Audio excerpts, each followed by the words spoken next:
Assalamualaikum warahmatullahi wabarakatuh. Selamat pagi semuanya. Semoga kalian hari ini baik-baik aja dan semoga kalian semangat terus walaupun belajarnya masih di rumah aja. Nah, minggu kemarin Ibu sudah menjelaskan sampai di unsur-unsur proposal dan semoga kalian masih ingat penjelasan minggu kemarin. Dan hari ini kita akan membahas tentang jenis teks proposal dan struktur teks proposal.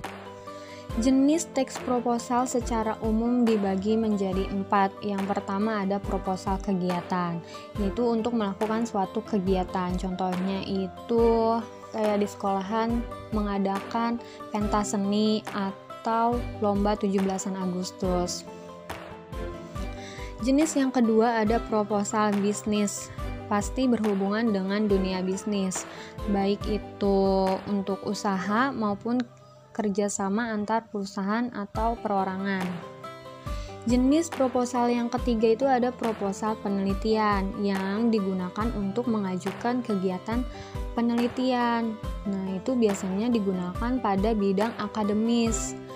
Contohnya itu kalian membuat suatu makalah, skripsi, tesis, dan lain-lain. Untuk jenis proposal yang terakhir ada proposal proyek, yaitu proposal yang mengacu pada dunia kerja yang berisikan serangkaian rencana bisnis atau komersil. Contohnya itu membuat proyek pembangunan, kan ada pembangunan rumah gitu, jalanan dan lain-lain. Selanjutnya ada jenis proposal berdasarkan bentuknya, itu dibagi menjadi 3.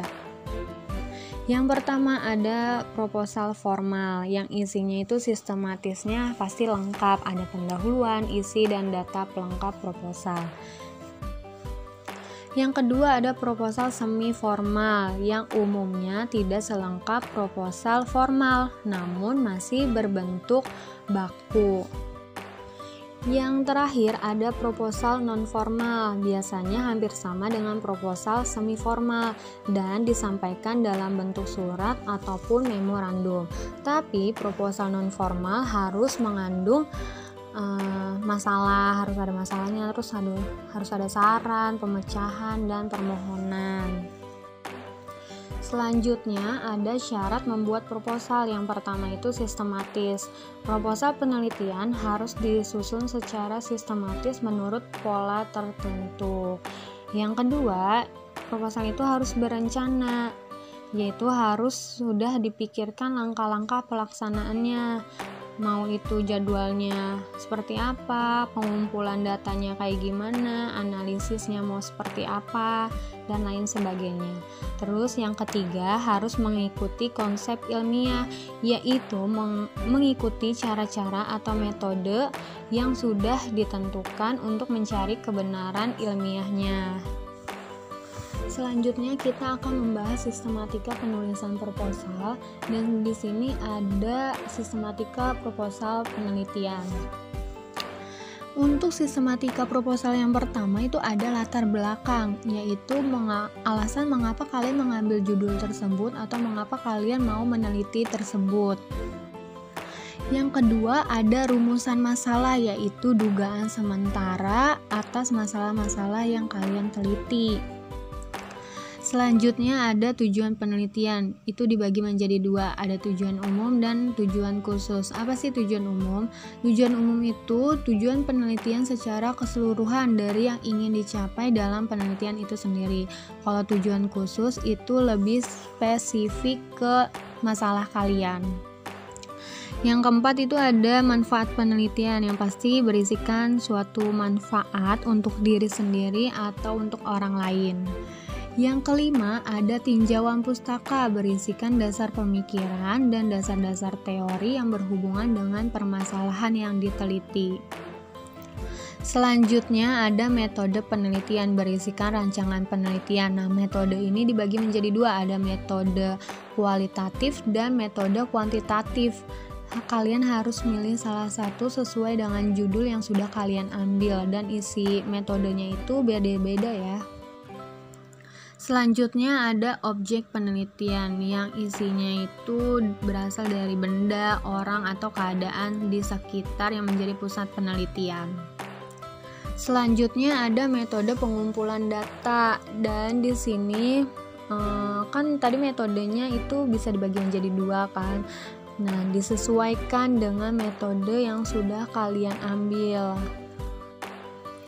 Selanjutnya ada metode analisis data. Setelah pengumpulan data udah terkumpul, maka dianalisis sesuai dengan metode yang sudah kalian ambil.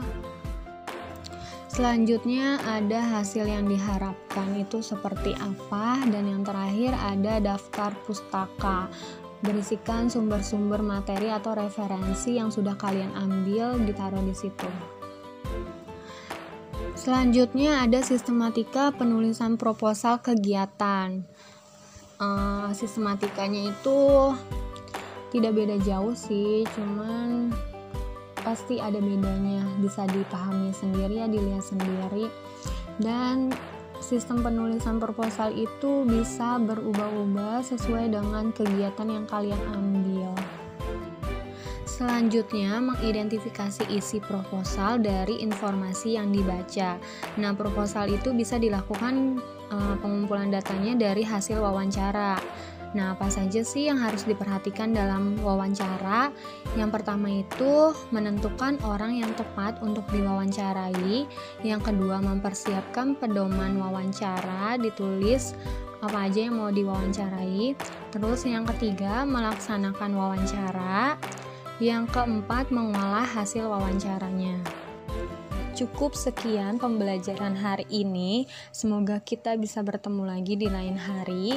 Dan untuk tugas, kalian kerjakan LKS halaman 8 dan 9 bagian A dan B. Terima kasih. Wassalamualaikum warahmatullahi wabarakatuh.